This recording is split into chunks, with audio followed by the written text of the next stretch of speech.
Morning, glory, America. Bonjour, hi, candidate Hugh Hewitt. The morning after the equivalent of the Red Wedding for budgets. I must tell you, if you're not a Game of Thrones fan, you will not know what happened at the end of season 3 of Game of Thrones. But it's the Red Wedding, famous in Game of Thrones lore, where Walder Frey kills the King of the North. And since I'm often called the King of the North of talk radio, that was before I became the Ted Lasso of talk radio. Yeah, I always think about the King of the North. I was just telling Adam before the show began that last night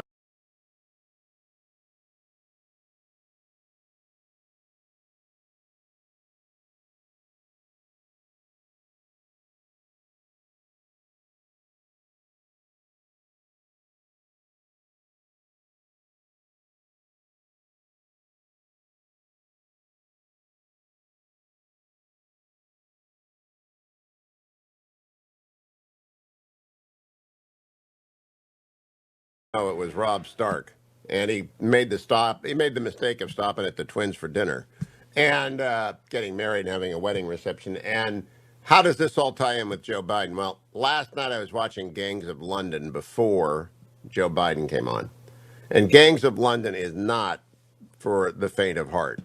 No, no, no, no, no. Take the most violent television you've seen and combine it with the most violent television you've seen, and you've got the most violent television you've seen. But it's interesting, and I hope London doesn't really run that way. And one of the villains is played by David Bradley, who plays Walder Frey, who may be the worst guy in King of the in Games of Thrones, and he's also better known for playing Filch, Harry Potter's Filch, and so. Last night was the Red Wedding for budget because Joe Biden got up there, and I could do a couple of things. I could talk about what the Wall Street Journal does. Biden's cradle to grave government is their editorial. Or other people are saying, my gosh, there isn't enough money in the world. Was he going to print another $2 trillion or the $2 trillion in taxes that are on the table? It was just a silly speech. It's just got no connection to reality. But what I object to most is the framing.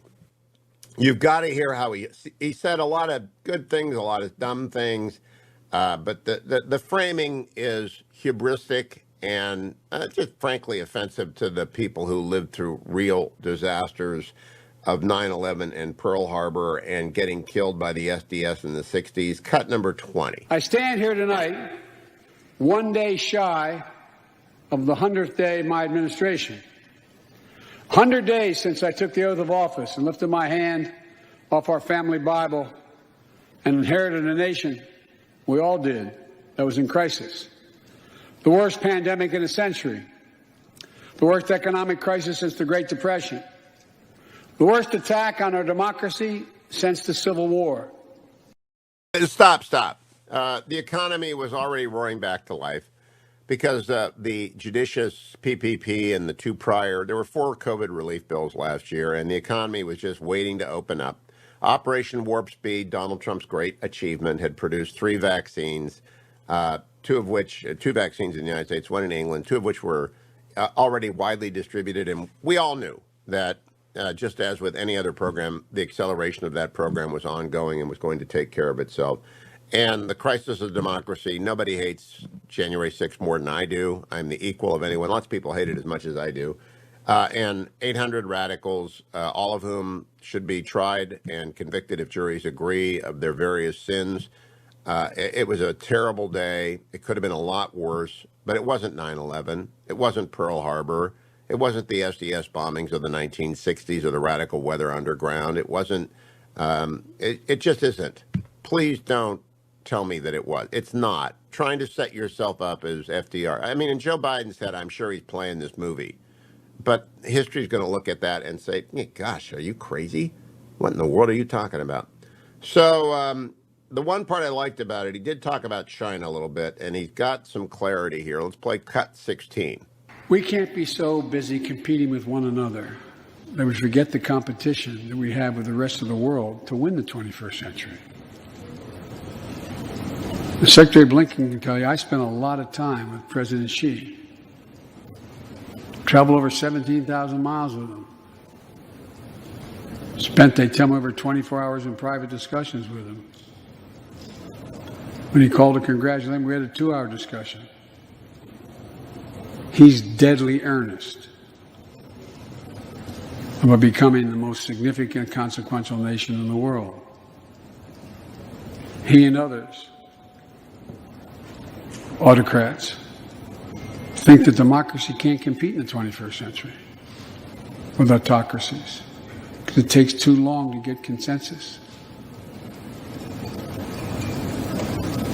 To win that competition for the future, in my view, we also need to make a once-in-a-generation investment in our families and our children. We already did that. We spent $6 trillion. We do not need to make any more ones. Did you see the numbers on Wall Street yesterday? Did you see what Apple did, what Facebook did, what Google did earlier in the week? Amazon reports today, and I own Amazon. I hope they have the same kind of quarter. Our investment infrastructure is terrific. We just have to get government out of the way and go back to the blue collar boom that Donald Trump had going a year ago before the pandemic hit the United States, January of 2020. We were in such great shape. January and February of 2020, we're in such great shape, and we'll go back there, but not if we re-regulate. And we will not compete with China if we raise the level of debt and interest rates climb because of inflationary pressures, which are already building. Joe Biden, cut number 17. I kept my commitment to convene a climate summit right here in America with all the major economies of the world. Did any of you care? Really? Is anybody there driving to work right now? And you can call me, 1-800-520-1234. And guys, let anybody through. All right? Anyone who wants to tell me that the climate summit mattered a great deal. I don't care if they've been drinking, if they've been up all night, or they're one of the lunatics who are on our X list. And we have an X list of people we just don't let on the air. You can let them on. If they want to make the argument that the climate summit actually was an important event, please let them on. 1-800-520-1234. Because that's just crazy. Nobody watched, nobody cares, nobody believes it, and China's laughing at you. But let's go back to Joe Biden's understanding of reality. Cut 17. I kept my commitment to convene a climate summit right here in America with all the major economies of the world. China, Russia, India, European Union. And I said I'd do it in my first 100 days. I want to be very blunt about it. My attempt was to make sure that the world could see there was a consensus, that we are at an inflection point in history. The consensus is if we act to save the planet, we can create millions of jobs and economic growth and opportunity to raise the standard of living of almost everyone around the world. If you'd watched any of it and you were all busy, I'm sure you didn't have much time. That's what virtually every nation said, even the ones that aren't doing their fair share. The investments I proposed tonight also advance the foreign policy, in my view, that benefits the middle class. That means making sure every nation plays by the same rules in the global economy, including China. In my discussion with President Xi, I told him, we welcome the competition. We're not looking for conflict. But I made absolutely clear that we will defend America's interest across the board.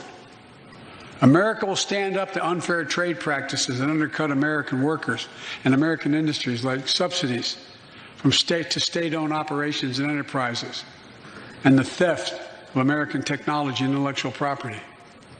I also told President Xi that we'll maintain a strong military presence in the Indo-Pacific, just as we do with NATO and Europe. Not to start. Thank you, President Biden. Eric in California. Good morning, Eric. Or did he go away? I thought he had come through. I'm really eager for anyone who watched the climate summit to tell me what they took away from it, because President Biden thinks it's the key achievement of his first 100 days. When we come back, by the way, Tim Scott gave a great speech, and I'll play that for you in segments 2, 3, and 4 after I do a market update.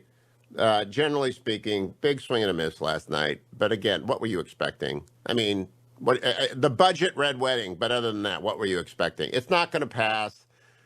Congress doesn't want to lose their job. Democrats over there are now are starting to raise money and not get any money up. Eric in California went away. Turns out he didn't really watch the climate summit. Stay tuned, America. Nobody did. It had worse ratings than the Oscars, which is pretty hard to do. Stay tuned to the Hugh Hewitt Show.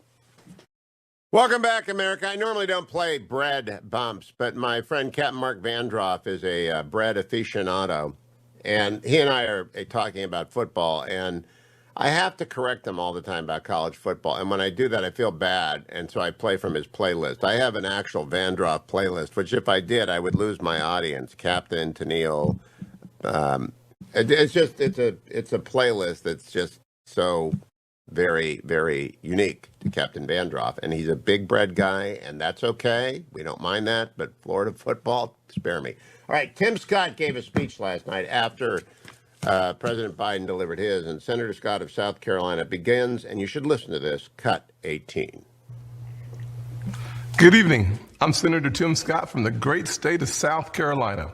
We just heard President Biden's first address to Congress. Our president seems like a good man. His speech was full of good words, but President Biden promised you a specific kind of leadership. He promised to unite a nation, to lower the temperature, to govern for all Americans, no matter how we voted. This was the pitch. You just heard it again. But our nation is starving for more than empty platitudes. We need policies and progress that brings us closer together. But 3 months in, the actions of the president and his party are pulling us further and further apart. I won't waste your time with finger pointing or partisan bickering. You can get that on TV anytime you want. I want to have an honest conversation about common sense and common ground, about this feeling that our nation is sliding off its shared foundation and how we move forward together. Growing up, I never dreamed I would be standing here tonight. When I was a kid, my parents divorced. My mother, my brother, and I moved in with my grandparents. 3 of us sharing one bedroom. I was disillusioned and angry, and I nearly failed out of school. But I was blessed. First, with a praying mama. And let me say this to the single mothers out there who are working their tails off, working hard, trying to make the ends meet, wondering if it's worth it. You can bet it is. God bless your amazing effort on the part of your kids. I was also blessed by a Chick-fil-A operator, John Moniz, and finally with a string of opportunities that are only possible here in America. This past year, I've watched COVID attack every rung of the ladder that helped me up. So many families have lost parents and grandparents too early. So many small businesses have gone under. Becoming a Christian transformed my life, but for months, too many churches were shut down. Most of all, I'm saddened that millions of kids have lost a year of learning when they could not afford to lose a single day. Locking vulnerable kids out of the classroom is locking adults out of their future. Our public schools should have reopened months ago. Other countries did. Private and religious schools did. Science has shown for months that schools are safe. But too often, powerful grown-ups set science aside, and kids like me were left behind. The clearest case I've seen for school choice in our lifetimes, because we know that education is the closest thing to magic in America. Last year, under Republican leadership, we passed 5 bipartisan COVID packages. Congress supported our schools, our hospitals, saved our economy, and funded Operation Warp Speed, delivering vaccines in record time. All 5 bills got 90 votes in the Senate. Common sense found common ground. In February, Republicans told President Biden we wanted to keep working together to finish this fight. But Democrats wanted to go it alone. They spent almost $2 trillion on a partisan bill that the White House bragged was the most liberal bill in American history. Only 1% went to vaccinations, no requirement to reopen schools promptly. COVID brought Congress together 5 times. This administration pushed us apart. Another issue that should unite us is infrastructure. Republicans support everything you think of when you think of infrastructure: roads, bridges, ports, airports, waterways, high-speed broadband. We're in for all of that. But again, Democrats want a partisan wish list. They won't even build bridges to build bridges. Less than 6% of the president's plan goes to roads and bridges. It's a liberal wish list of big government waste, plus the biggest job-killing tax hikes in a generation. Experts say when all is said and done, it would lower wages of the average American worker and shrink our economy. Tonight, we also heard about a so-called family plan, even more taxing, even more spending, to put Washington even more in the middle of your life, from the cradle to college. The beauty of the American dream is that families get to define it for themselves. We should be expanding opportunities and options for all families, not throwing money at certain issues because Democrats think they know best. Infrastructure spending that shrinks our economy is not common sense. Weakening our southern borders and creating a crisis is not compassionate. The president is also abandoning principles he's held for decades. Now he says your tax dollars should fund abortions. He's laying groundwork to pack the Supreme Court. This is not common ground. Nowhere do we need common ground more desperately than in our discussions of race. I have experienced the pain of discrimination. I know what it feels like to be pulled over for no reason, to be followed around the store while I'm shopping. I remember every morning at the kitchen table, my grandfather would open the newspaper and read it, I thought. But later I realized he had never learned to read it. He just wanted to set the right example. I've also experienced a different kind of intolerance. I get called Uncle Tom and the N-word by progressives, by liberals. Just last week, a national newspaper suggested my family's poverty was actually privilege because a relative owned land generations before my time. Believe me, I know firsthand our healing is not finished. In 2015, after the shooting of Walter Scott, I wrote a bill to fund body cameras. Last year, after the deaths of Breonna Taylor and George Floyd, I built an even bigger police reform proposal. But my Democratic colleagues blocked it. I extended an olive branch. I offered amendments, but Democrats used a filibuster to block the debate from even happening. My friends across the aisle seemed to want the issue more than they wanted a solution. But I'm still working. I'm hopeful that this will be different. When America comes together, we've made tremendous progress, but powerful forces want to pull us apart. 100 years ago, kids in classrooms were taught the color of their skin was their most important characteristic. And if they looked a certain way, they were inferior. Today, kids are being taught that the color of their skin defines them again. And if they look a certain way, they're an oppressor. From colleges to corporations to our culture, people are making money and gaining power by pretending we haven't made any progress at all, by doubling down on the divisions we've worked so hard to heal. You know this stuff is wrong. Hear me clearly. America is not a racist country. It's backwards to fight discrimination with different types of discrimination, and it's wrong to try to use our painful past to dishonestly shut down debates in the present. I'm an African American who's voted in the South my entire life. I take voting rights personally. Republicans support making it easier to vote and harder to cheat, and so do the voters.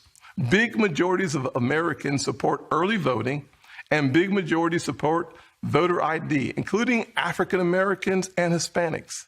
Common sense makes common ground. But today, this conversation has collapsed. The state of Georgia passed a law that expands early voting preserves no excuse mail-in voting, and despite what the president claimed, did not reduce election day hours. If you actually read this law, it's mainstream. It will be easier to vote early in Georgia than in Democrat-run New York. But the left doesn't want you to know that. They want people virtue signaling by yelling about a law they haven't even read. Fact checkers have called out the White House for misstatements. The president absurdly claims that this is worse than Jim Crow. What is going on here? I'll tell you, a Washington power grab. This misplaced outrage is supposed to justify Democrats' new sweeping bill that would take over elections for all 50 states.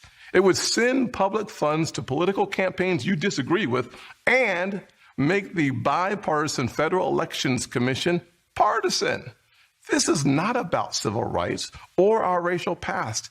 It's about rigging elections in the future. And no, the same filibuster that President Obama and President Biden praised when they were senators, the same filibuster that the Democrats used to kill my police reform bill last year, has not suddenly become a racist relic just because the shoe is now on the other foot. Race is not a political weapon to settle every issue the way one side wants. It's far too important. This should be a joyful springtime for our nation. This administration inherited a tide that had already turned. The coronavirus is on the run. Thanks to Operation Warp Speed and the Trump administration, our country is flooded with safe and effective vaccines. Thanks to our bipartisan work last year, job openings are rebounding. So why do we feel so divided? Anxious. A nation with so much cause for hope should not feel so heavy laden. A president who promised to bring us together should not be pushing agendas that tear us apart.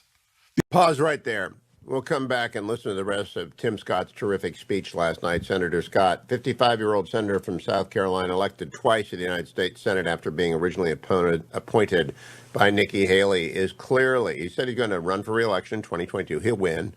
And then, who knows? Who knows? Welcome back, America. I tell you every week the most interesting political scene in the world is in Israel, which is why I'm addicted to it. It's just the craziest thing. And Michael Oren joins us each week from Israel. He's the former U.S. Israeli ambassador to the United States. He's also become a novelist. I did not know that, Dr. Oren. When does the new novel arrive?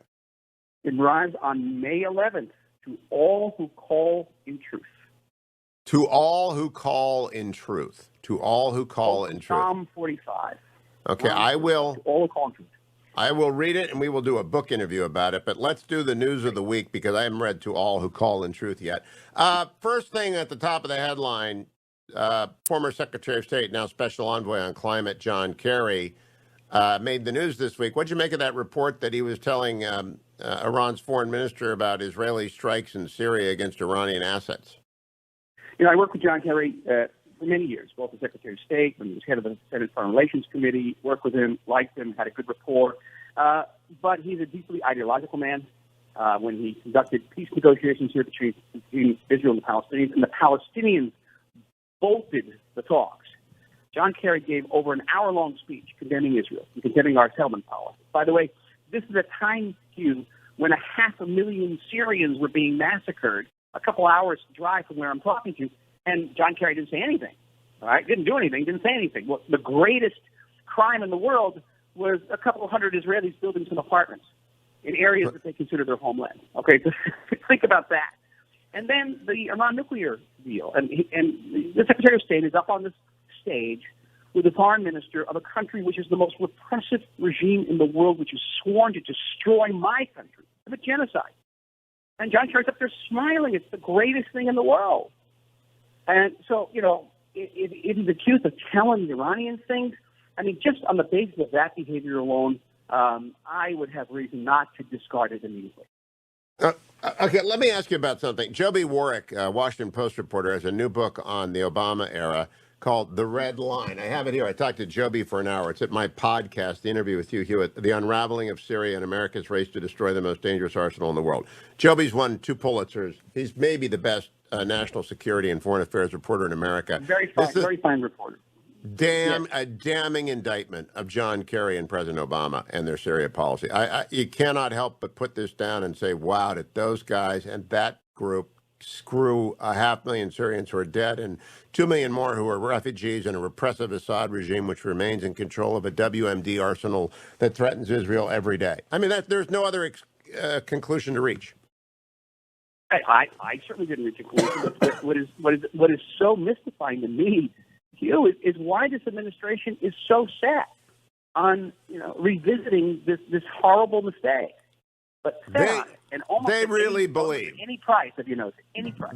With the fanatics' belief, they believe that there are moderates in Iran who will rise when Khamenei dies, and they're wrong.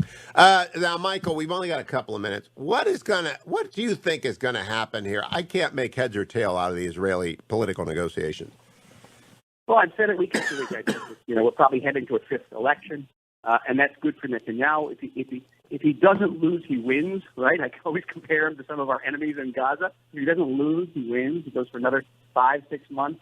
But there's an outside chance that the opposing camp, the anti-Netanyahu camp, which is made up of rightists, leftists, people up and down, and religious and secular, will somehow get together and put together an alternative coalition. And their turn is coming up because Netanyahu's time limit that the president gives them to put together a government is coming to an end next week. So they'll have that opportunity. I'm not particularly, sanguine about it. I don't think that their chances are great, but they can bridge the gaps between them in the anti-Bibi camp, and we could well be going to a 5th election, which is, again, it's very bad for this country. I must tell you, I can't, sugarcoat it in any way. The public confidence in politicians and in our political system is at an all-time low, and people aren't taking the government seriously. Meanwhile, we don't have budgets. We didn't even have a justice minister to yesterday, so we couldn't even implement our laws.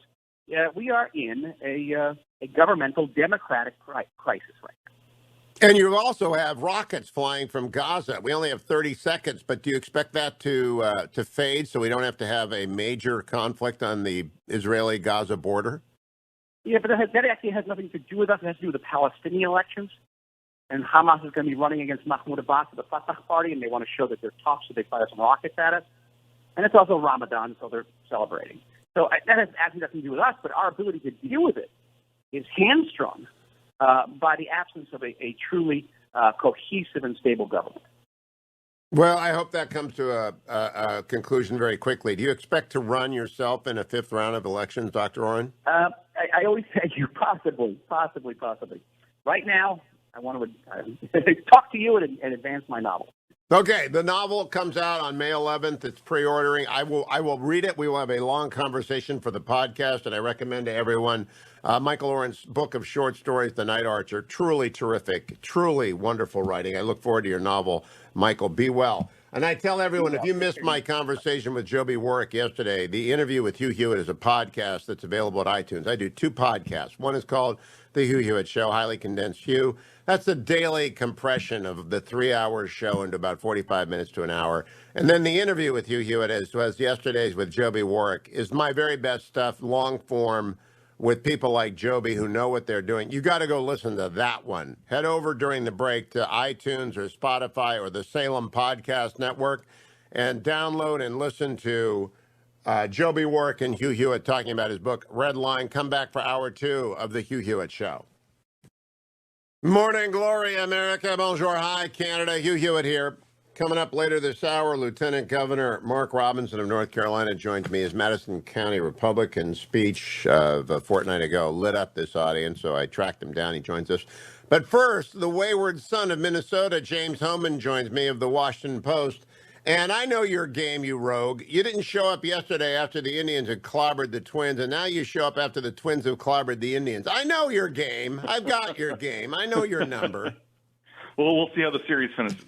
Yeah, well, we know that, too. Now, look, President Biden spoke last night. I want to get your thoughts on that, just generally first. What did you think of the speech, and what do you think of the response? I stand here tonight.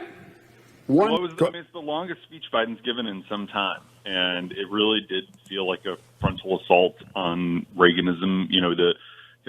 making a very vocal case for big government, higher taxes, and declaring that trickle-down economics has never worked and it never will.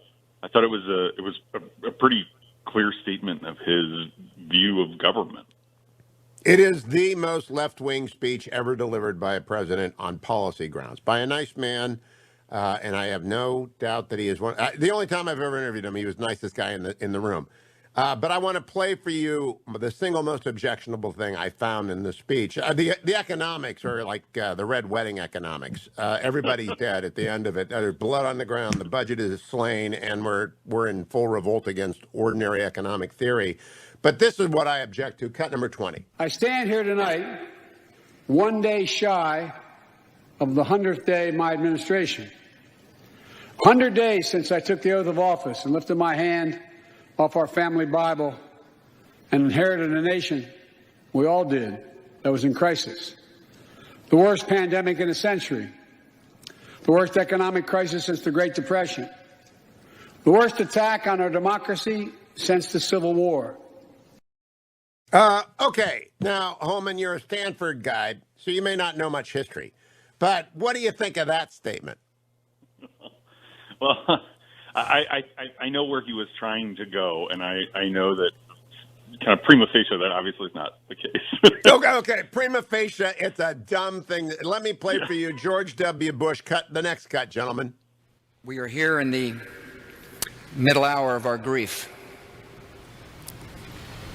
So many have suffered so great a loss, and today we express our nation's sorrow. This was at the National Cathedral in the middle of the 9/11 week. I remember it. Well, I think it's the finest president's speech I've ever heard. And here is something W said that everyone will remember. I can hear you.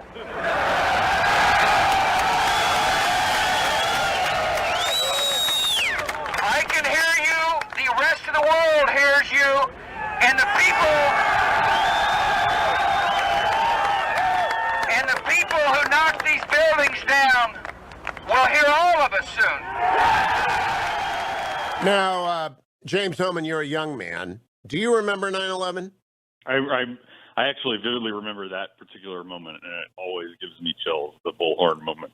Well, I was on the air for 10 hours that day, and I believe a lot of the politics of America reflect the post-traumatic stress of a country following 9/11 that had never been attacked on its homeland. I really do. I can't believe Joe Biden said that last night. And it was in his prepared text, by the way. It was not freelancing. Right. What is wrong with his speech writing crew? Do you know who wrote that speech? I don't. I mean, it's probably young people. And it is, I mean, there's so much myopia in the short term, thinking and lack of perspective in the grand sweep of history. I will say, obviously, January 6th, terrible. And it is this, when you're on Capitol Hill, you feel that, the body hasn't really recovered, but it's important to keep that in the broader perspective. It is, and now I'm 65, so I can remember waking up and hearing my mom crying and listening to Bobby Kennedy being assassinated, Roman Catholics in Ohio saying, what, that after Martin Luther King and the SDS bombing and Vietnam scaring the living daylights, 52,000 Americans dead. I can't stand this revisionism stuff. I don't mind him saying, we had a rough year. We did. 500,000 Americans are dead, and COVID is responsible for most of that, and it's a plague on the world, and it's killing India. I don't mind talking about that, but the economy was fine in January. Operation Warp Speed had produced the vaccine. Does anyone believe this stuff, James? I mean, around the Washington Post newsroom, do people say, yeah, that was the worst thing ever. We were in the darkest, deepest well we've ever been in. It's just nonsense. Yeah, and it is interesting. I think like the first half of this, it was one, I guess the country's just so polarized that it is really remarkable that, Biden's approval rating, while slightly better than Trump at this point, is significantly lower than Obama's was. And it is striking that like the percentage of Republicans and Democrats who strongly approve or disapprove is like off the charts. It took Obama 3 years to have the kind of strong disapproval level that Biden has now, which is kind of remarkable when you think about it. I think that the first half of that speech, and again, longest speech he's given in a very long time, was aimed at sort of I think, Obama Trump voters, kind of blue collar, people in the Midwest, and trying to create this comeback narrative. And then I think the second half of the speech was a liberal wish list, check the box exercise, going through a bunch of really, big liberal priorities that are never going to actually pass. And so in that way, it felt like two different speeches. Okay, write this down, James. He's the Music Man president. And I don't know if you even get that reference. Do you get that reference? Okay. I do. He is the Music Man president, and it's not going to work. You cannot do that to the American people. They will not buy it. Your hard left progs are applauding, and the rest of us are saying, wait a minute, economics has not been repealed. You can't print this much money. Now, I want to ask you about one of your colleagues, Joby Warwick. Have you gotten to spend much time with Joby? I have. He's an amazing reporter. I've never met him in person. I've just done long interviews with him. I spent an hour with him yesterday talking about his book, Red Line, The Unraveling of Syria and America's Race to Destroy the Most Dangerous Arsenal in the World. I want everyone to listen to the podcast of that at the interview with Hugh Hewitt. He and I talked about the media at the end of that, and the fact that especially younger media, and this is directed at you and your colleagues who are younger, just don't report anymore. They are participants in the game. Now, I have been a participant in the game for the 30 years I've been doing that, but he is very worried about that trend. And I saw it on Twitter last night. I saw it this morning. Do you agree with him that Twitter has turned most of your generation into players and not reporters? I mean, you are reporters, but you're also players. I worry that there is too much of that. I agree with Joby's impulse there, and I do think part of it is that, when Joby was coming of age, you would be, you really were just kind of an anonymous person who was part of an institution like the Washington Post. And now you have a lot of people who don't see it that way because of social media, because they have cable contracts, because of everything else. And so, and I think that there's definitely a tension within the media where you have kind of a certain kind of person who wants to, speak out and essentially, have almost an activist view. And then you have a lot of more, I think the lion's share actually, more traditionalist people who share the same fundamental values and approach as Joby. I'd put myself in that category. I do too. That's why I asked you. And I think, unfortunately, cable news is driving this. And their numbers are plummeting, by the way, and it's terrible for the country. But there are some programmers, these are economically driven decisions, that monetize polarization. And cable channels that want 100% of the 3% on the left or right, as opposed to the Hugh Hewitt Show, which wants 5% of the 100%. And that's a huge different orientation to want 100% of the 3% on the left or the right, as opposed to 5% of the 100%. And the Post wants 5% of the 100%. Now it wants 10% of the 100%. It might want 20%. I mean, all of the big platforms left. But we're not going to get there unless we get a fact check of that speech and a fact check of that claim. That claim is offensive. That claim is wrong. And I'll give you the last word. The 9/11 people out there who died, and everyone who's gone through the war and been to Iraq and Afghanistan or 1,000 other places, it's just offensive, James. Last word to you.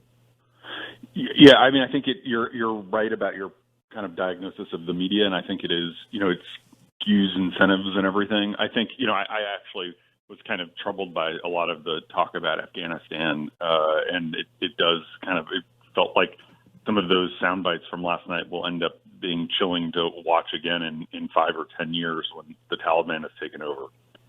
If they take over, I am praying they do not take over. It's the end of women's liberation and women's education and women's health care in Afghanistan again, if that happens. So pray that it doesn't. James, good to talk to you as always. Stay tuned, America. It's the Hugh Hewitt Show.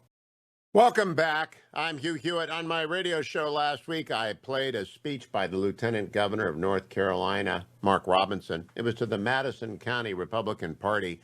Rarely had I had a reaction in my 30 years of broadcasting to a speech as I got to the Lieutenant Governor's remarks. And so I invited him to join me, and he's here. Lieutenant Governor Robinson, welcome to the Hugh Hewitt Show. Hey, how are you doing? Good to be here. I'm great. I am great. How are you? I'm doing just fine. Now, Lieutenant Governor, I didn't know much about you. I'm not a Tar Heel State resident. I don't know the intricacies of state government there, but I've read up on you. Would you give the listening audience a brief bio of Mark Robinson?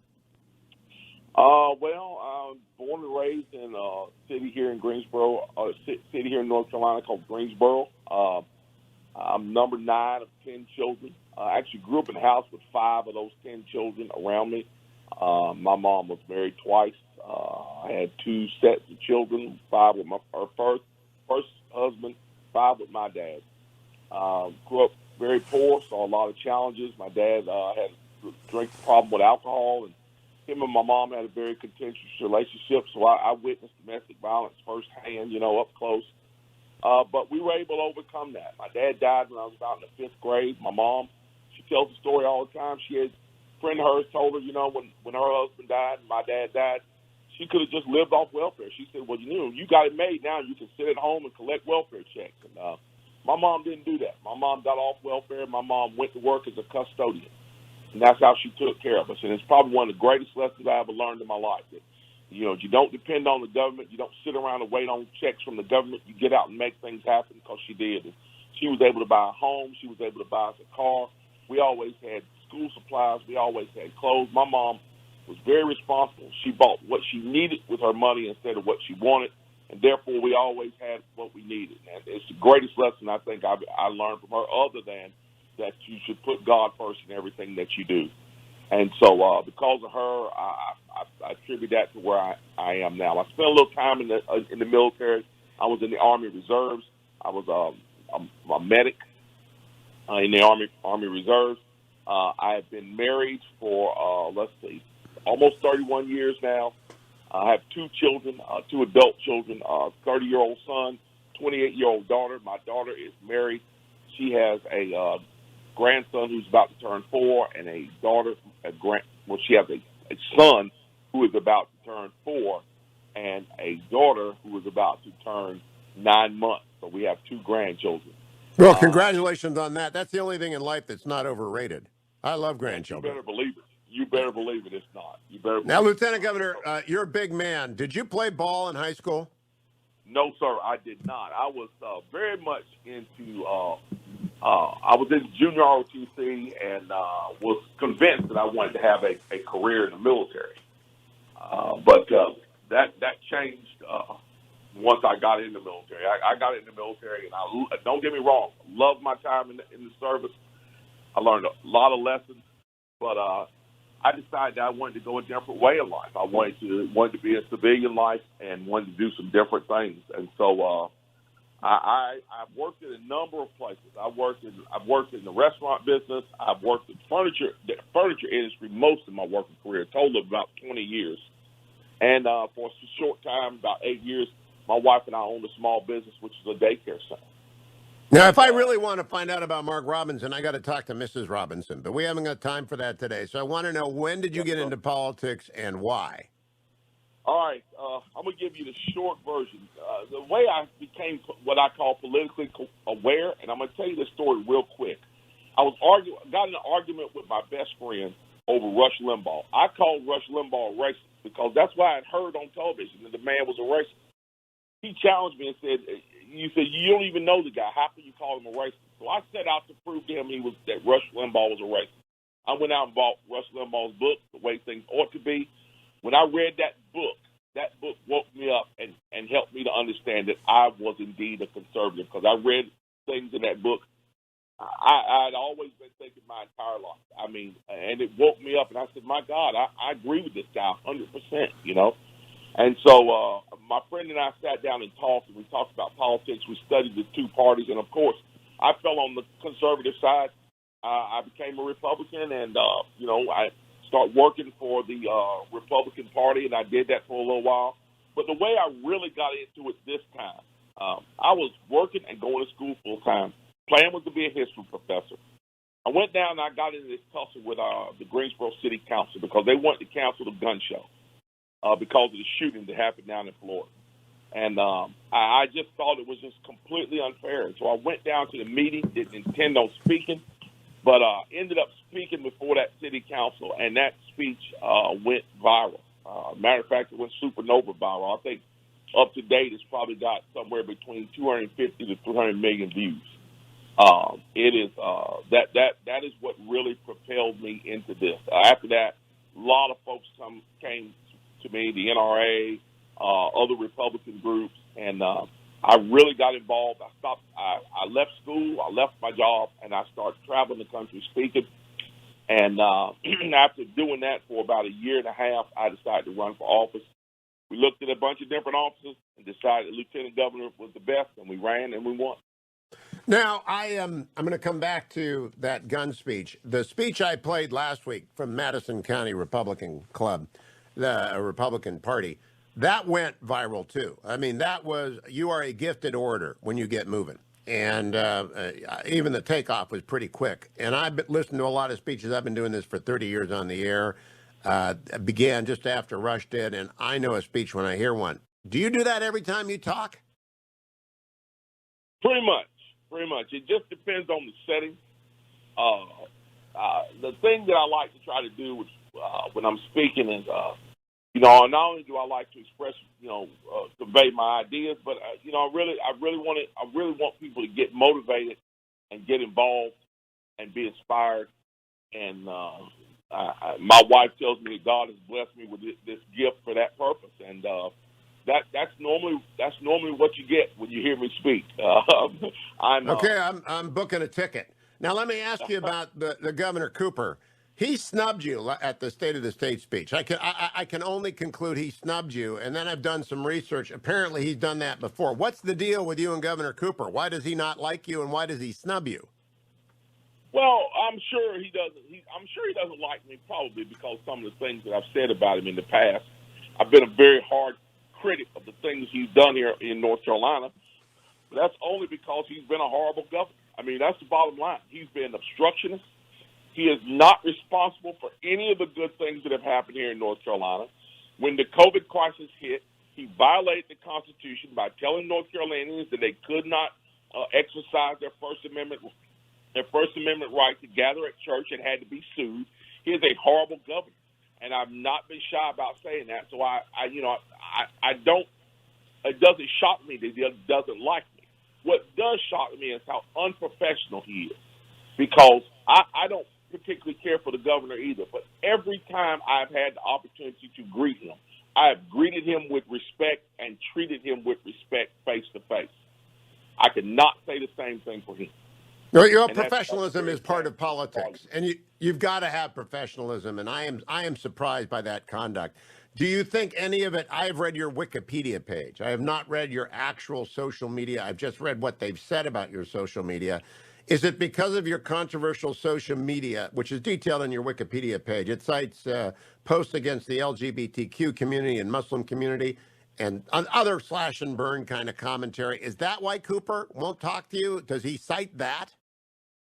Well, see, here's the thing. A lot of those comments they say they're against the Muslim community and against the LGBTQ community, they're not against those communities. They're against the agendas that are being pushed on behalf of those communities many times, and not necessarily the communities, especially when it comes to the Muslim community. I've never said anything about Muslims in the Muslim religion. What I've spoke out against is radical Islamic terrorists. I've never said anything bad about Muslims. What I've spoken about is radical Islamic terrorists. And in this society, our society we live in now, you cannot say that without being told that you're an Islamophobe, which is absolutely not true. My friend Dennis Prager has explained that at length. So I will understand that, and I can discern the difference when I see them. What about the LGBTQ comments? What have you said that have upset that community, and is that what the governor is? He probably doesn't like my current stand on the transgender issue, which I've made that plain on the transgender issue, that I don't think that men should be on girls' basketball teams. And that I do not think that we should be teaching our children about these transgender issues in our schools. I have made that plain, and I will not back off of that. And if he's angry about that, well, then so be it. Now, are you 100% ruled out of a Senate run, Lieutenant Governor Robinson? Come on, Yes, 100%, 100,000% ruled it out. Not a chance. Not now. Not ever. yes, Never. yes. I'm not running for Senate. I have made that. I have made my decision when it comes to that, and that is fine.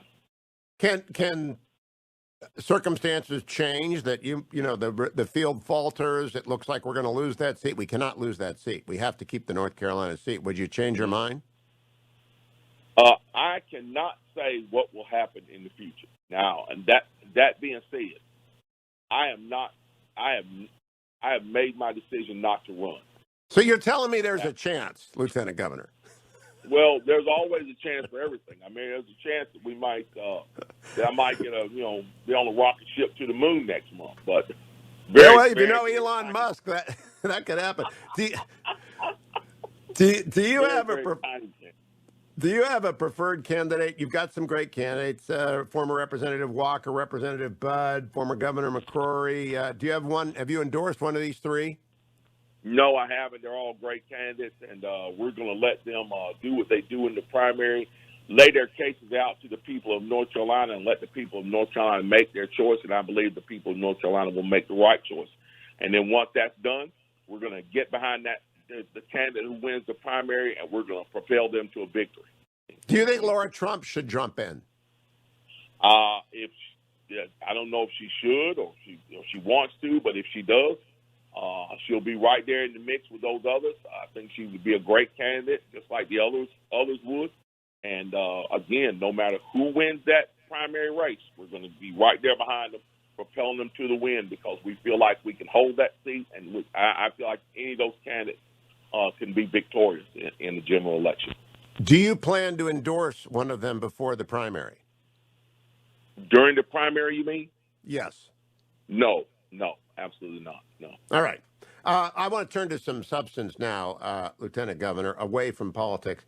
Joe Biden said last night that January 6th was the greatest crisis since the Civil War. And I'm kind of upset about that because I lived on the air for 10 hours through 9/11, as did every American of a certain age.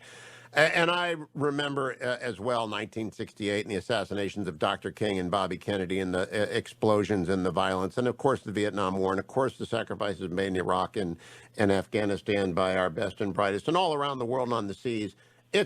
He's the Music Man president. It was crazy to say that. It was a bad day. It was an insurrection. It should never happen. I want everyone prosecuted to the fullest extent of the law. But what do you make about President Biden saying January 6th was the greatest threat to democracy since the Civil War? If I had been present in that hall last night when he said that, I would have gotten up and I would have walked out. I would have made myself plain. I would have stood up. I would have turned around and I would have walked out of that hall. That is one of the worst statements that I think I've ever heard a president make. Absolutely. Why? It is because of everything that you just named. Everything that you just named. He has completely forgotten everything that has happened since our Civil War, all the great tragedies that have happened, and the threats that we've had to this country, from the sinking of the Lusitania that caused propelled us into World War I, to the attack on Pearl Harbor that propelled us into World War II, to all the threats that we saw during the 1950s, from the Korean War to the Vietnam War, and then moving on into some of the crises we saw during the 1970s, and then the crisis that we had on 9/11. My God, even the riots that we had this summer, when thousands of businesses and public property was destroyed, and he says that this was I would have gotten up and I would have walked out, because it was an absolute insult to every man and woman who's ever sacrificed during times of tragedy in this country. It was an absolute insult, and I would have walked out of the hall. Now, I know how legacy media works, Lieutenant Governor. As you probably have learned, they will take that statement and say you're minimizing January 6th. So I want to give you the immediate opportunity to condemn January 6th, as I often do. It's a terrible insurrection. I want them all prosecuted to the fullest extent of the law. And I want no commutations of sentences that are handed down by judges following convictions by juries. But I want to hear what you think about January 6th, because I know how legacy media works. I think that what happened on January 6th was absolutely that was a bunch of lawlessness that needs to be handled The folks who perpetrated those crimes need to be punished to the fullest extent of the law. Make no mistake about it. What happened on January 6th was not right, and the law needs to take its course. Those people need to be found. They need to be properly adjudicated, and they need to be jailed.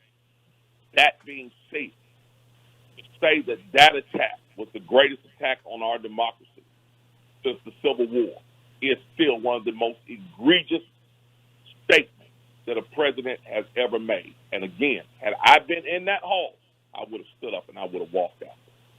Now, President Biden has said many things about the Georgia voter reform. And I call it voter for reform because I've read the law and it is voter reform. He called it Jim Crow 2.0. I believe that's a direct quote. I'll have to fact check myself, but he definitely referred to Jim Crow and that law repeatedly. When he does that, what do you think? Because you are old enough, I believe, to have had to deal with the real Jim Crow.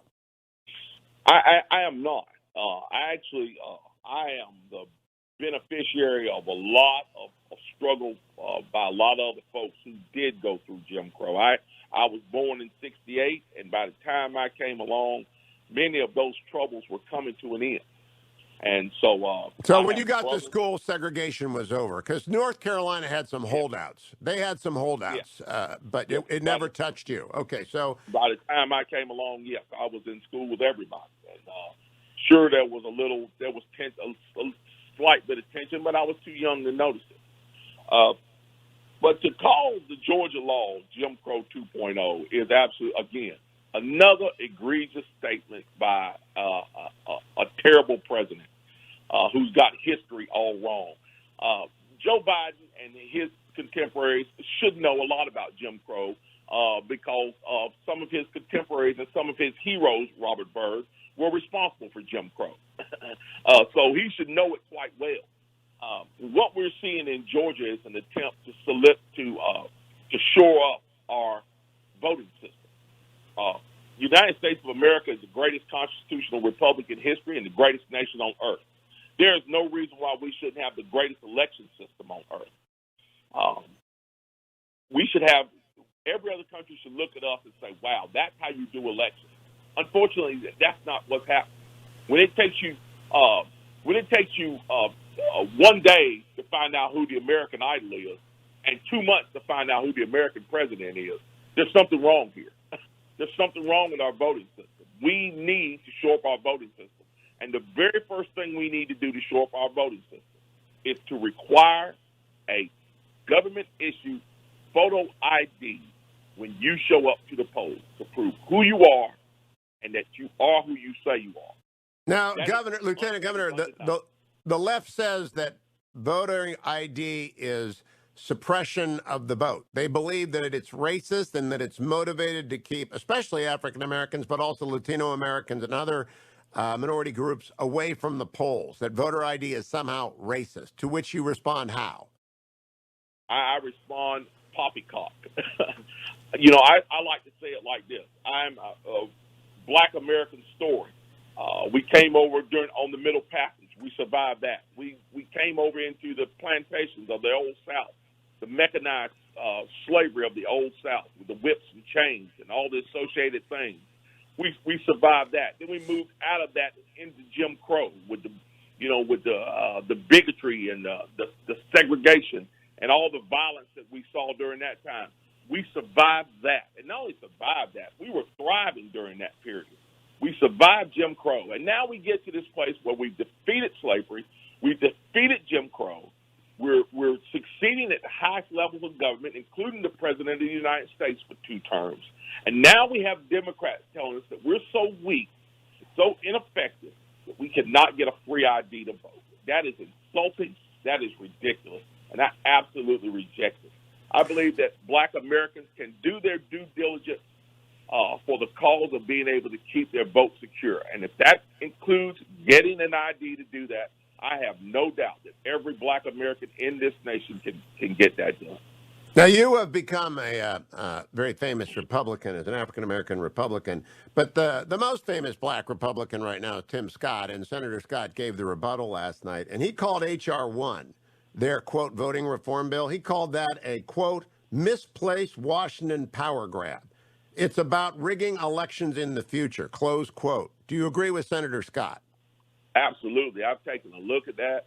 I went to Washington, D.C., and I testified about this issue, and that is exactly what I told the folks up there on Capitol Hill, is that this is not about justice. It's not about equality. It's not about voting rights. This is about a power grab meant to keep one party in power indefinitely, and we cannot allow it to happen. We cannot have our states stripped of their rights to administer their own elections. We cannot do that. And that is exactly what H.R. 1 does. And we are going to fight like heck to make sure that it does not pass. And if it does pass, God forbid that it does pass, in this state, in North Carolina, we're going to fight like heck to mitigate any fallout from it. So we're getting close to wrapping up here, Lieutenant Governor Robinson. I want you to remember, is this the first national radio show you've done? Or have you done Mark Levin or my friends Dennis Prager, Mike Gallagher, Seb Gorka, Charlie Kirk? Have you done other national radio? Good. Good. Yes. You need to be out there, but you need to do me first whenever I call, please. I want to ask you about President Biden. We're a few months in now. I think he's trying to transform the country in a radical way. What do you recommend Republicans do about pushing back? I've said this in public forums, and I believe this wholeheartedly. I think it is time for the states. I think it is time for the people of the state, the legislatures of the state, the governors of the state to push back against the federal government. The federal government has become something it is not supposed to become.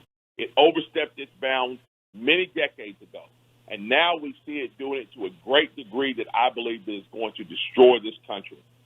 I describe the federal government like that annoying coworker at work who's never at his desk, always behind on his work, doesn't know what's going on his job, and doesn't really know his job description, but is always at your desk telling you what to do. Oh, you met Dwayne, my producer. That's interesting. Okay. That is how I describe the federal government. We have got to get the federal government back to its own desk and back on mission, because right now they are way off. And I think the way we do that is for states to push back and tell the federal government, you're not going to rule over us in a way the Constitution didn't prescribe to you. Get back in your lane, and we demand it. And in your speech, that is the solution. In your speech, you mentioned the 13th, 14th, and 15th. And I don't blame people who aren't constitutional law professors like Levin and me when they get the 15th wrong, the voting amendment wrong. I heard a little bit of an error in your speech, and I just passed over it. But you're right. This comes down to being constitutionalist and believing in freedom. And I think that's why your speech took off. I think you believe in freedom. I really do. I think the reason it resonated is that you're a freedom guy. That's right. That's right. That's right. Yeah. You know, the 13th, 14th, and 15th Amendments were the first civil rights legislation in this country. I always get the 14th and the 15th. I always get them backwards. I don't know why. But it's important to remember. I think it's important for us to remember those three amendments and remember that those were the amendments that prove who the Republican Party really is and why the Republican Party was created. The Republican Party was created to fight to make this country live up to the true meaning of its creed, to follow its Constitution, and to stand up and make sure that all people are free. And how are you handling? For us to remember that. You're on a rocket ship, whether you're going to the moon or not, because people want 100% undiluted freedom. They do. They want that talk. Yeah. They want to hear about it. How are you going to handle celebrity, Lieutenant Governor Robinson? Because it's a dangerous thing. You know, people will start taking pictures with you. You don't know who they are. Crazy people will walk up to you and they'll take a picture with you, and they're crazy people. You cannot post a joke without it being kidnapped by woke media and turned into an indictment of you. What are you going to do about this? You got guardrails now? You got a team? I do, and the leader of my team is Jesus Christ, and he's the one that set me on this course, and I believe that he's going to set up a hedge of protection around me and be able to guide me and just protect me. And I really believe that. Well, you've got no better leader. You got the best leader. How about the deputies? Oh, my team that's around me is fantastic. I have a fantastic young team around me. Young, dynamic team around me that are politically astute, They have helped me on every step of the way and are largely responsible for our victories, both in the primary and the general election, and the successes that we've had in office so far.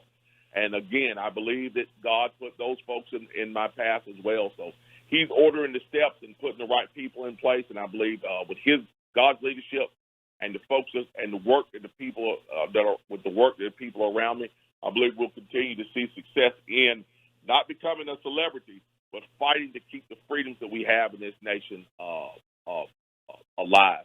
Because ultimately, that's what it's all about. It's not about what I do. It's not about what I do or what I attain. It's about what I leave behind. And what I want to leave behind is the same kind of nation that my forefathers left for me. So Lieutenant Governor, this week on The Interview, my podcast, an old friend, Terry Pluto, he's a Cleveland sports writer, and he attends a multiracial church, which is predominantly black. And we talked a little bit about his faith, and he said he believed that black Americans are more spiritually wired than other Americans for a variety of reasons. It's a compliment. It's a belief that you are articulating a general feeling among the black community when it comes to faith. Does that ever move in the political world? Does that ever mean that black Americans begin to understand religious liberty is what Republicans defend? I mean, we defend the Constitution. Do you think that gets through? Well, I don't think it has, because I don't think that I'm going to be honest with you. I think the reason why there are a lot of black people in America who are not Republicans, who don't vote Republican, is because Republicans have not told their story. They've allowed someone else to tell their story. They've allowed CNN and ABC and the leftist professor at school tell the Republican story. Republicans need to start telling the good story of how it was the Republican Party that stood up for true equality and freedom in this country. It's the Republican Party that ended slavery. It's the Republican Party that fought to give women the right to vote, to grant women the right to vote. It was the Republican Party that repudiated Jim Crow. And I think if we start telling that story in earnest, and we start saying who we are as Republicans, as freedom fighters, people who believe in equality for everybody, we will dispel these myths about what a Republican is and what it means to be a Republican, and we will see more people start to join this party who haven't in the past, and I think we'll see this party expand. Lieutenant Governor Mark Robinson, it is great to talk to you. Please keep coming back, and I appreciate your time. I appreciate your stance. I appreciate your taking the battle to the other side, and I hope you'll be a return guest on The Interview. I will. Thank you very much, sir. Thank you. Morning, glory, America. Bonjour, hi, Canada. Just wrapped up a terrific interview with Lieutenant Governor Mark Robinson of North Carolina. It will be at my podcast, The Interview with Hugh Hewitt, shortly. I'm welcoming now Senator Steve Daines of the great state of Montana. Welcome back, Senator Daines. How are you? Hey, I'm doing well, Hugh. Thanks for having me on. Hey, Montana scored a new House seat this week from the Census Bureau. That's going to make it complicated in Montana for the first time ever to run for House. You're going to have to decide which district you're in. Hugh, when I was growing up in Montana, we used to have two members of Congress, divided east and west. In fact, that goes back to 1909 up until 1992, and then we lost the seat, but we got it back. We're the first state to ever lose a seat and get a seat back. But it's a good thing, because I believe that if D.C. can look a little bit more like Montana, that's a good thing for our country. Yeah, but all the Californians are moving out there, and it scares me. I've spent time with our mutual friend Jan Genera up at his house in Montana on the Ennis, fishing out the Madison River, and I'm worried that you got too many Golden Staters going to Montana. Are you worried about they're going to vote the way they voted in California when they get to Montana? I do, but here's an interesting phenomenon, Hugh. What we are seeing is, in some cases, refugees who are leaving tyranny and big government. They're tired of what's happening in California, in Washington, Oregon, even Colorado, and they're seeking more freedom, and they're coming to Montana. So the numbers we're looking at suggest the mix might actually be people who are fleeing and want to leave the ideologies of those states versus bring it with them. So we got to keep an eye on it. But we saw a massive red wave in Montana in the 2020 election. We swept every seat, and so I think it shows you that we've got hopefully the right kind of thinking coming into Montana. Not always, but I think more often than not. Now, I just told Lieutenant Governor Robinson, I know how legacy media works, and if they listen to this interview, they'll say that California's a tyranny, and we know that that's good rhetoric, but it's not true. It's just a crazy, dysfunctional, broken state. I want to ask you about, though, last night. Lieutenant Governor Robinson said, had he been in the room when President Biden said January 6th was the worst threat to democracy since the Civil War, he would have walked out conspicuously. That is a crazy statement. It is an ahistorical, crazy statement that ignores 9/11, Pearl Harbor. Lieutenant Governor Robinson threw in the sinking of the Lusitania and Jim Crow. What did you make of that? What is your old colleague Joe Biden up to? Oh, I tell you, Hugh, I'm still trying to process what I heard last night and thinking about what was once the far left fringe of the Democrat Party is truly now front and center. The Bernie Sanders, Elizabeth Warren, AOC ideology, that's now in charge. It was breathtaking. The $6 trillion, Hugh, in new spending proposals. These are just massive spending increases. Of course, the higher taxes, doubling cap gains rates, more gun control, free preschool and community college, the Green New Deal. Hugh, I mean, I thought to myself, this is making Barack Obama sound like Ronald Reagan when you think about comparisons. It just was absolutely stunning. But I'll give them credit. They're not trying to hide their socialist radical agenda anymore.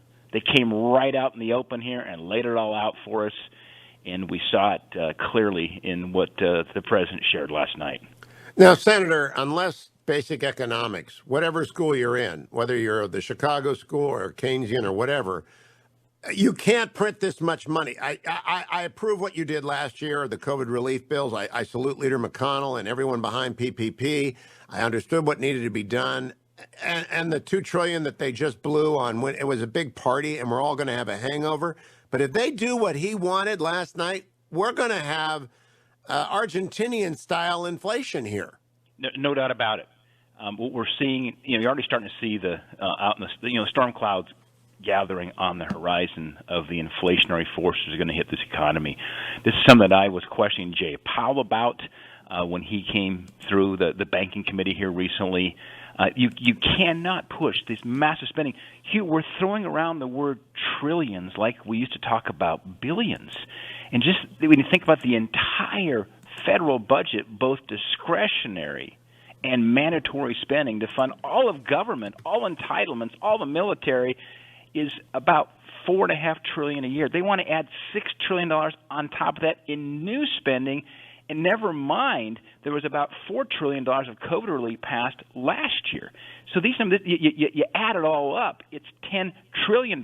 For last year, $6 trillion of more spending. That's $10 trillion over the course of last year and this year. Well, it's going to be a hell of a good year. Every asset class is going to pop as we see home sales are popping, as we see the stock market popping.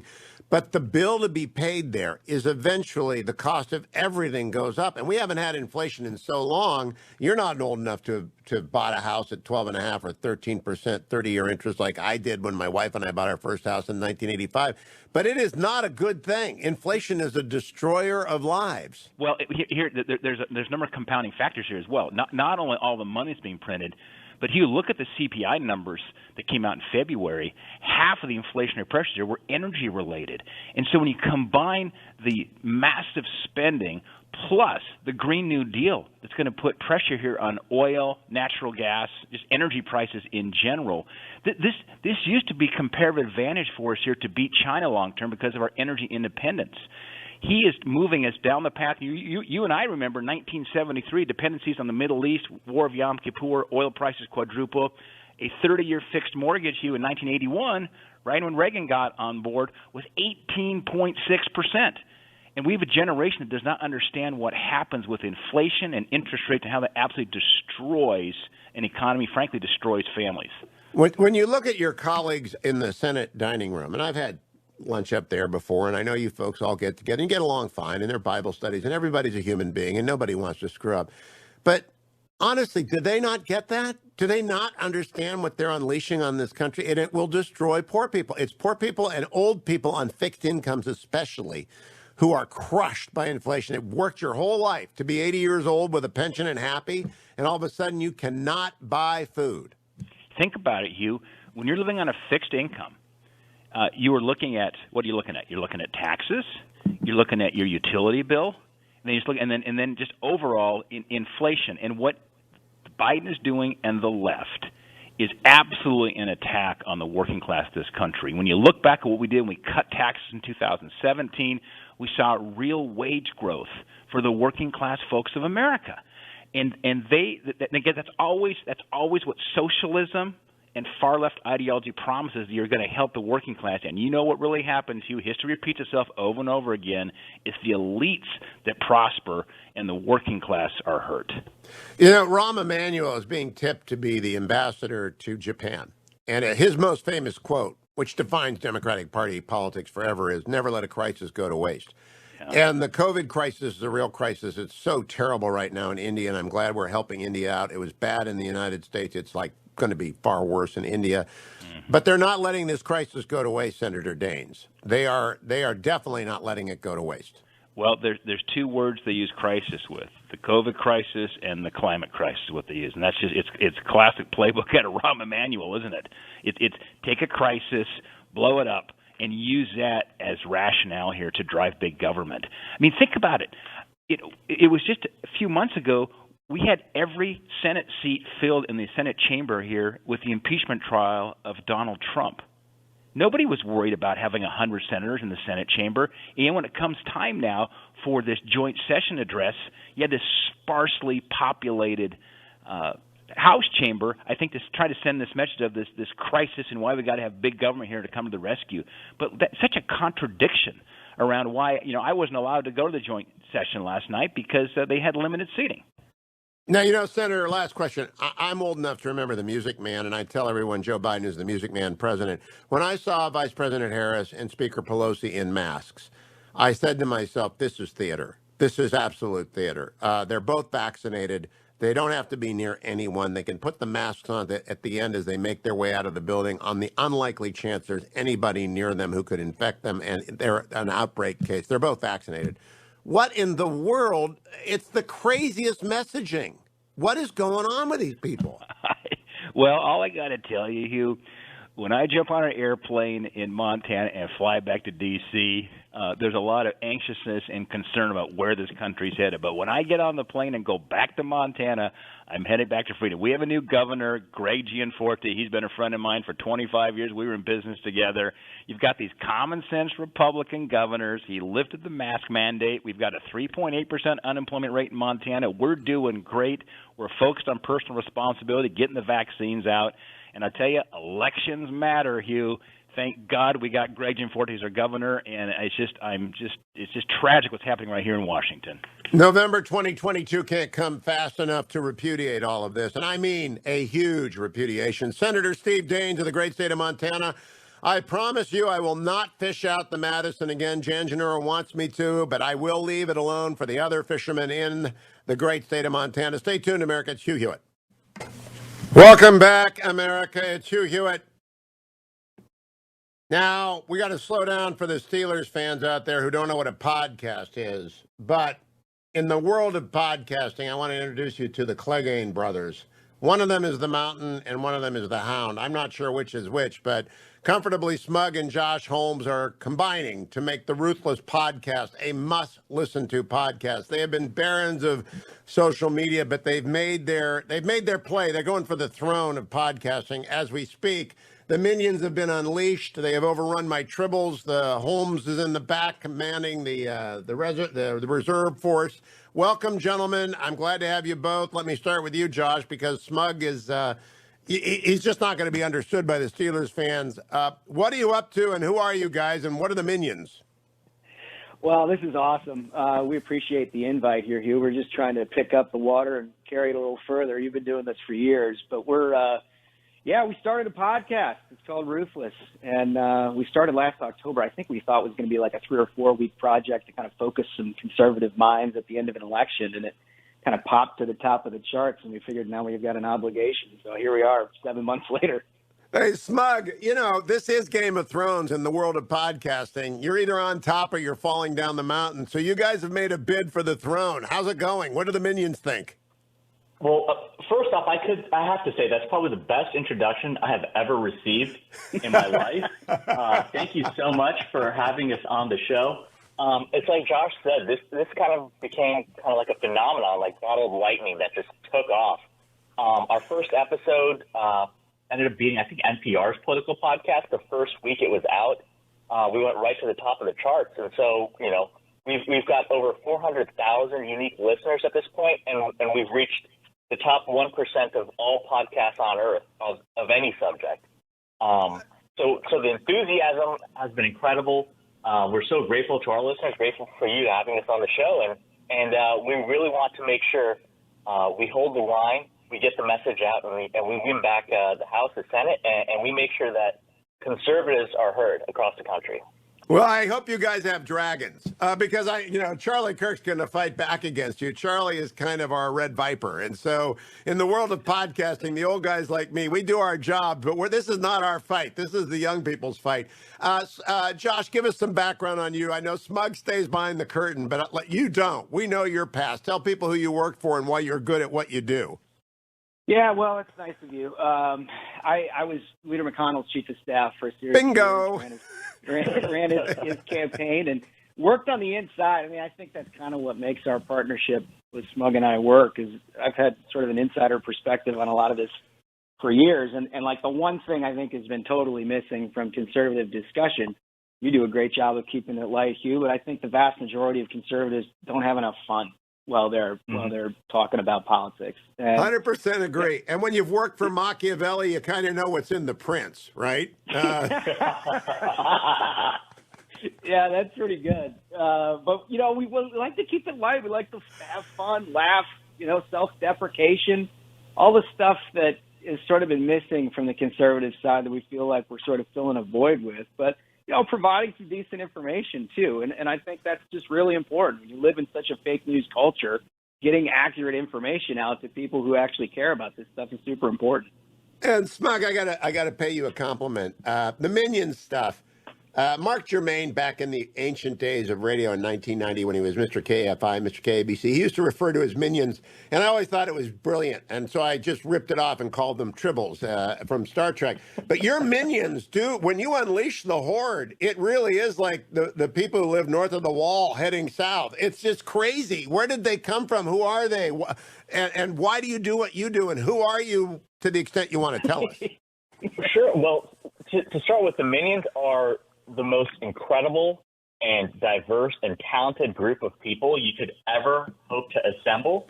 I've pre-COVID, I would tour the country. We would have meetups. I'm currently in Miami.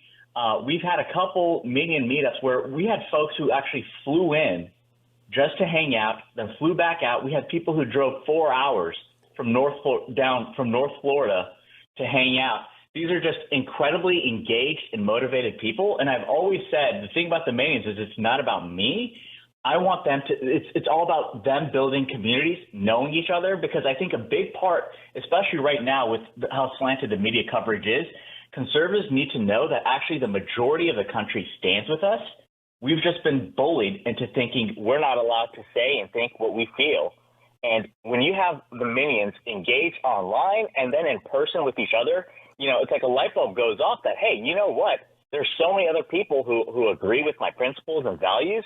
And we have an actual grassroots movement at this point where, the power of persuasion that comes down and that can be brought to bear on issues that can respond to the left, whether it be, them pushing these Looney Tunes ideas like the Green New Deal or packing the court. They get a response in real time from the minions. It's incredible. I have not seen anything like the explosion of Ruthless and you two since Rush's Rush to Excellence tour, which you probably are both too young to remember. And out of nowhere, Rush was showing up and filling up arenas. And people wanted to show, and we've learned from that at Salem. We know live events work, and we do live events because Rush taught us the way. But you two, and Josh, you put your finger on it. you got to be lighthearted. You got to have fun. People don't want to go to a funeral. I mean, we have to.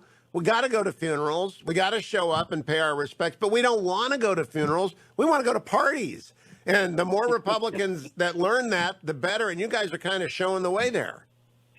That's totally true, Hugh. And first of all, it's like beyond humbling to even be mentioned in the same sentence with yourself or Rush Limbaugh. We're clearly not there, but we do like to have fun. And I think the guiding principle of our podcast at the beginning was we're not going to scream at you and we're not going to read you the Federalist Papers, right? We're going to have a good time. We're going to contextualize this and what's happening based on what's happening in your life and how politics affects you. And then, we can play some games and sing some songs while we're at it. We're a variety program. Wait a minute. Did you just slander the Federalist Papers? Well, Smug has, for our April Fool's episode, he actually did read the Federalist Papers. Oh, you're killing me. Larry Oren is dying. Larry just had a stroke. He's listening. He's had a stroke. We're talking about the Federalist Papers tomorrow. Smug, tell me it's not true. Well, I mean, here's the thing: is I think there's a time and a place for intellectuals, and I appreciate the conservative intellectuals out there who especially involved with like judicial matters, making sure that those are taken care of. But I think right now what we need is a kind of brawny, ready-to-fight kind of conservatism. And our show presents that. Like, when listeners, we've heard it so many times from people who tune in that listening to an episode of Ruthless is not like being lectured. It's like you said, it's not like being at a funeral. Listening to an episode of Ruthless is like hanging out with your friends. It's like grabbing beers with your buddies, having a good time. And I think an important part of that is that we don't try to debate the opposition because the ideas the left is presenting at this point are completely unserious. Defunding the police is completely unserious. So they shouldn't be debated. They should be mocked. And I think that's part of the success we've had is because the approach we take is we mock these people for their ridiculous ideas. Let me play for you ridiculous idea number 1 from last night. Cut number 20, Generalissimo. I stand here tonight, one day shy of the 100th day of my administration. 100 days since I took the oath of office and lifted my hand off our family Bible and inherited a nation we all did that was in crisis. The worst pandemic in a century. The worst economic crisis since the Great Depression. The worst attack on our democracy since the Civil War. All right, stop right there. Gentlemen, I just had Lieutenant Governor Mark Robinson on. He said he would have walked out at that moment. And he had heard me mention 9/11 and mention Pearl Harbor. He said, I'll add the sinking of the Lusitania if you want. What did you make of that last night, Smug? So, I mean, I was incredibly offended to hear that. And I even sent out a tweet saying, I'm certain the sailors at Pearl Harbor and the firefighters in New York City would strongly disagree with that sentiment. 100%. Josh?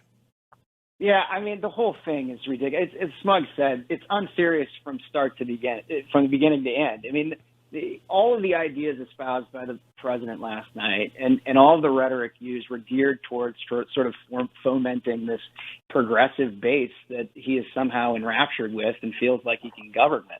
And the reality is it's unpopular. It's going to be incredibly unpopular. I think it's inevitable that they are going to lose big in the midterms as a result of this agenda. And finally, it's just offensive. As Smug said, there's really no way to take that sentence and make it make sense. Okay, so here's my concern for both of you. All of the woke guns on the left, if they have anybody in command who knows anything, are going to train them on you two. Because they have to wipe you out. They really do have to, because you're taking off and you're spreading. They're going to go after Charlie, but they're really going to go after you. Unfortunately, I think some of the never-Trumper irreconcilables, the Tories, have left for London, and they're going to join. I hope the bridge is open to some of the never-Trumpers to come back in and join arms with you and become a party again. But what are you doing for defensible lines? Are you putting larder into the refrigerators? Are you storing up your powder? Because they're going to come for you too. Smug? I mean, I would say for the past decade, I've been taking them on. I mean, if anyone has, Josh has seen them as well. I tell them it's a simple message: bring it on. The minions, as you mentioned, are an unparalleled force. Like, as hard as the left wants to push, we can push back 10 times harder. Josh, you that level of confidence as well? Yeah, look, I mean, this is the reality of being a high-profile conservative in today's America, right? You have the entire mainstream media against you. You have the entire higher education, pop culture, entertainment, Hollywood, you name it. Every single institution in this country, corporate America now increasingly, is against our ideas and our views. So if you make any sort of forward progress at all, they got you in the sights. The beauty of this is I've learned a little something from Mitch McConnell and the way he operates, and that if you stay focused on your goals and not what everybody else is saying, you have a tendency to be able to accomplish them. And I think we're headed in that direction. Lord knows we're standing on the shoulders of folks like you, Hugh, who've been doing this for longer than we have, and we're just trying to make a difference. But you've got a producer. If I'd had a producer for 30 years, it would be much better off for me. Very quickly, I assume Ruthless podcast is everywhere, at iTunes, Spotify, wherever podcast. But if you're a Steelers fan, Smug, where do they find Ruthless? I don't know. Do Steelers fans know how to use phones to begin with? I'm not. Just say go Broncos, and please, everyone give the show a listen. I think you'll love it. Wait, what did you just say? What did you just say? Are you a Broncos fan? Born in Denver, I had to be. Delete the tape. Delete the tape. Oh, my God. Oh, I have been betrayed. Said the Nixon worker. Oh, my God. Oh, delete the tape. Other than that, Smug and Josh.